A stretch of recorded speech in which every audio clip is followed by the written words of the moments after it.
তাহলে তোমার নাম কি বাবু? আরাফাত হোসেন। তোমার আব্বুর নাম কি? আদম আলী। তোমার দাদুর নাম কি? মোহাম্মদ। তোমাদের বাড়ি কোন গ্রাম? যশোর। কোন গ্রাম? বেঙ্গালি। বেঙ্গালি। তুমি কিসে পড়ো? কোন ক্লাসে পড়ো? মাদ্রাসায় পড়ো। আচ্ছা, তা তুমি এই আচ্ছা ট্যাংরালি গ্রাম থেকে তুমি সারাতলার বাজারে কেন আসছো একা একা? কি জন্য আসছো বলো? তোমার আব্বার জন্য আসছো? তোমার আব্বা কি করে? রডের কাজ করে, রাজমিস্ত্রির কাজ করে। ও, তা এই যে রাজমিস্ত্রির কাজ করে, তা তুমি তোমার আব্বুকে এই এলাকায় কাজ করে তো? ওইদিকে কাজ করে, ওই লক্ষণপুর ডি ওই এলাকায় কাজ করে, তাই তোমার আব্বুর সাথে সাথে এসছো দৌড়ইয়ে? দৌড়াই একা একা চলে আসছো? আব্বুরে তো পাইছো? এখন তো তোমার বাড়ি যেতে হবে তাই না? বাড়ি যাবা না? তোমার আব্বুর কাছে যাবা না? হ্যাঁ, ওই তো বাড়িতে তোমার আব্বু রয়েছে, তোমার আব্বুর কাছে তো যাওয়া লাগবে তাই না? এখন তুমি যেহেতু চলেই আসছো, তোমার তো বাড়ি যেতে হবে। তোমার বাড়িতে খবর দেওয়া হয়েছে, ফোন দেওয়া হয়েছে, ঠিক আছে? তোমার কাকু আসছে, এখান থেকে তোমার নিয়ে যাবে, তোমার আব্বুর কাছে নিয়ে যাবে। তুমি যাবা তো? তোমার আব্বুর কাছে নিয়ে যাবে। ওই যে তো ওই তোমার আরিফ কাকু তোমার আব্বুর কাছে তোমারে নিয়ে যাবে। তুমি যাবা না কেন? যাও না কেন? তুমি না মাদ্রাসায় বড় ভদ্র ছেলে, তুমি এরকম করে একা একা আসছো, এটা না খারাপ বলবে লোকে? আর বাড়ি তো চিন্তা করবে না তোমার নিয়ে? তুমি কি মাদ্রাসায় তো পড়ো, তুমি কি সূরা পারো? শিখিছো? কিছু শিখিছো? কি শিখিছো বলো? মাদ্রাসায় কি শিখাইছে? কিছুই শিখায়নি। তা তুমি যাও না মাদ্রাসায়? তুমি নিয়মিত যাও মাদ্রাসায়? যাও যাও না? তাহলে তো শিখতে পারবা না। তোমার তো নিয়মিত মাদ্রাসায় যাওয়া লাগবে, তাহলে তো তুমি শিখতে পারবা তাই না? হুম, তাহলে তুমি তো যাও না, তুমি ক্লাস করবা তো, নিয়মিত মাদ্রাসায় যাবা, ক্লাস করবা, হুজুররা যেটা শিখাবে ওইটা তুমি শিখবা, তাহলে তো বলতে পারবা। আর এখন যদি আব্বুর জন্য আব্বু কাজ করে, বাইরে কাজ করে, তো তোমার যদি মিষ্টি নিয়ে যায় না, তাহলে তোমরা যদি কাজ না করে তোমার মিষ্টি কীভাবে নিয়ে যাবে? তাহলে তো আব্বুর পিছিয়ে পিছিয়ে দৌড়ালে তো হবে না, হবে? হ্যাঁ, হবে না। তাহলে মাদ্রাসায় যেতে হবে তাই না? করতে হবে। তাহলে আমরা কিছুক্ষণের মধ্যেই তোমার বাড়িতে লোকজন আসছে, আমরা তোমার বাড়ির লোকজনের সাথে তোমার দিয়ে দেবো, ঠিক আছে? তুমি তোমার আব্বুর কাছে যাবো, বাসায় যাবো, ঠিক আছে?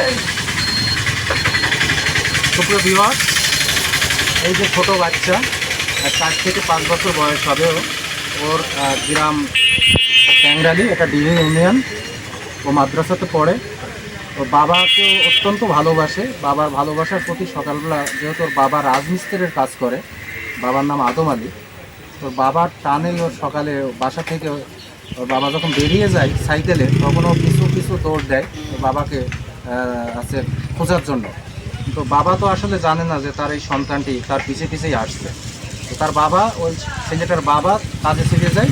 ও সারাতলার বাজারে এসে যখন আসলে ও কোন দিকে যাবে, কি করবে, এটা যখন নিজেই এই জ্ঞানটা হারিয়ে ফেলে, তখন স্থানীয় যারা কিছু দায়িত্বশীল মানুষ, তারা কিন্তু এই বাচ্চাটাকে তাদের হেফাজতে রেখে তার কাছ থেকে জানার চেষ্টা করে যে তার নাম, তার বাড়ি কোথায়। তো সেই মর্মে জানা যায় যে পার্শ্ববর্তী পাকশিয়া ট্যাংরালি এই ছেলেটার বাসা। তো আমরা যখন এইটা জানলাম, তখন তার পরিবারের সাথে যোগাযোগ করার চেষ্টা করেছি মোবাইলে। পরিবার থেকে তার আপনজন, অর্থাৎ চাচা এবং অন্যান্যরা আসছে এখানে। আমরা সেই পরিবারের হাতে তুলে দেব, এবং তুলে দেওয়ার সময় সেই সময়কার ভিডিও অবশ্যই আপনারা আমার এই ভিডিওর মাধ্যমে দেখবেন। ততক্ষণ পর্যন্ত আপনারা অপেক্ষা করতে থাকুন। শেষ পর্যন্ত আমরা বাচ্চাটাকে তার পরিবারের হাতে নিরাপদভাবে উঠাই দিব, সেই পর্যন্ত অপেক্ষা থাকুন। ধন্যবাদ সবাইকে। কাকু, কাকু তো কাকু কি জিজ্ঞাসা করছো বলো? প্রোগ্রাম আমার আব্বুর আমরাও বুঝতে পারি। আমি তো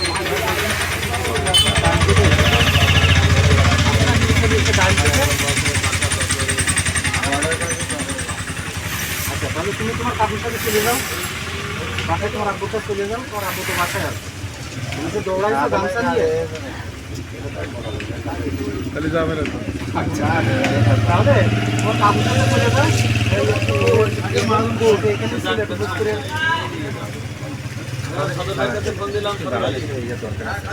সুপ্রিয় ভিউয়ার্স, আমাদের এই যে ছোট্ট আরাফাত, ও আমার খুব পরিচিত ভাইয়ের দোকানে আমি মাঝে মাঝে যে বাক্সিয়ার বাজারে চা খাই, তো ভাইয়েরই ভাইপো ও বাসা থেকে চলে আসছে, বলছে একটু দুরন্তপনা ডান পিঠে মতো।